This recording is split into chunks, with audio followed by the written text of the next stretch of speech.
మనం చూడబోయేది డ్రాప్-ఇన్స్ గురించి. ఈ పని చేసేది ఒక జైంట్ ర్యాంప్ యొక్క ఎడ్జ్ లో, అది కూడా ఒక చిన్న వుడెన్ బోర్డు మీద నిలబడి.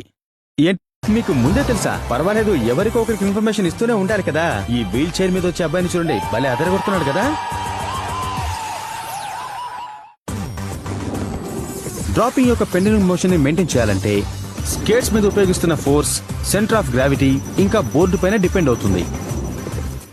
ఈ పని చేసేటప్పుడు బాడీ బోర్డు పైన 90 డిగ్రీస్ యాంగిల్లో ఉంటుంది. స్కేటర్ వెనక వైపు కొంగారనుకోండి, డిస్బ్యాలెన్స్ అయి పడిపోతారు.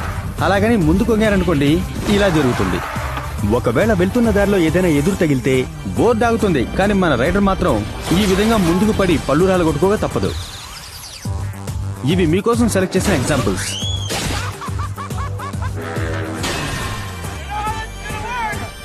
ట్రై చేసేవాళ్ళు ఒక్కొక్కసారి చాలా తప్పులు చేస్తారు. ఈమె 90 డిగ్రీ యాంగిల్ ని అస్సలు మెయింటైన్ చేయలేదు.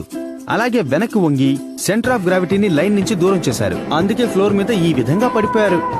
ఎవరన్నా మేడం ని పైకి లేపండి.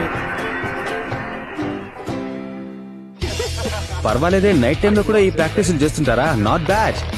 ఓహో, ఓ మై గాడ్, ఇతను చాలా కరెక్ట్ గా స్టార్ట్ చేశాడండి.